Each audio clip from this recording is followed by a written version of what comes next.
Sadar gak sih kalau kerajaan itu adalah sebuah sistem bisnis yang sangat besar?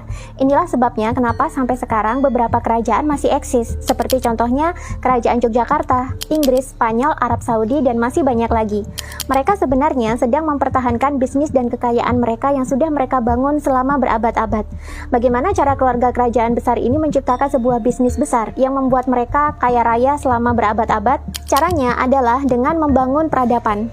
Caranya gimana? Pertama buka lahan, lalu bangun properti di dalamnya, lalu ajak orang-orang untuk tinggal dengan menyewa tanah atau bangunan ke keluarga raja, sehingga aktivitas ekonomi lahir. Lalu pungut pajaknya. Pajak dan uang hasil sewa inilah yang membuat keluarga kerajaan itu kaya raya. Sebagian dari keuntungan pajak dan sewa kemudian digunakan untuk membangun infrastruktur dan memperbesar wilayah, hingga jadilah sebuah imperium. Makin besar peradabannya, makin banyak pajak dan biaya sewa yang dihasilkan, makin kaya keluarga kerajaan. Sejak dulu leluhur kita sudah paham dengan sistem bisnis yang begini. Ketika lahan di wilayah mereka sudah mentok, maka ekspansi ke wilayah lain pun dilakukan. Penaklukan pun terjadi. Semakin luas wilayah yang berhasil ditaklukkan, maka semakin banyak potensi pajak yang bisa diambil. Terlebih, bila di wilayah tersebut sangat subur dan kaya sumber daya alam. Semakin kaya suatu wilayah, semakin besar aktivitas ekonomi yang bisa ditimbulkan, maka semakin besar pula pajak dan biaya sewa yang bisa dipungut. Itulah kenapa kerajaan-kerajaan dulu suka melakukan penjelajahan dan penaklukan. Karena yang dicari adalah peningkatan keuntungan dan kekayaan.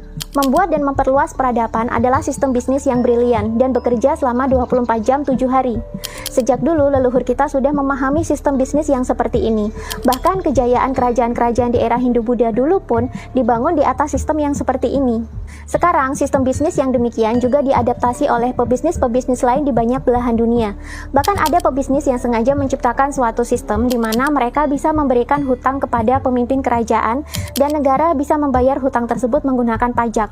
Awal mula jumlah yang dipinjamkan itu kecil, tapi lama-lama semakin besar dan semakin besar, hingga akhirnya si pebisnis uang ini mampu menguasai keuangan di suatu kerajaan dengan cara menerbitkan uang sendiri dan mengendalikan pajak mereka. Inilah sistem bisnis yang kini menjadi kendali swasta di pasar modal, yang awal mulanya diprakarsai oleh keluarga bankir Yahudi terkenal, Rothschild. Dan sampai sekarang sistem ini masih ada. Barang siapa yang bisa mempraktekkan sistem ini, maka ia akan menjadi elit 1% yang menguasai negara tersebut. Pemerintah jadi tidak penting lagi karena kontrol ekonominya ada di swasta. Nah, hutang berpotensi semakin membengkak ketika perang pecah, karena perang adalah generator uang yang cepat. Indonesia pun tak luput dari sistem perbudakan yang seperti ini. Bisakah kita keluar dari matriks yang mereka buat sejak berabad-abad silam? Kalian bisa keluar dari matriks atau sistem yang sudah mereka rancang untuk memusatkan kekayaan dan kemakmuran hanya di puncak piramida mereka saja.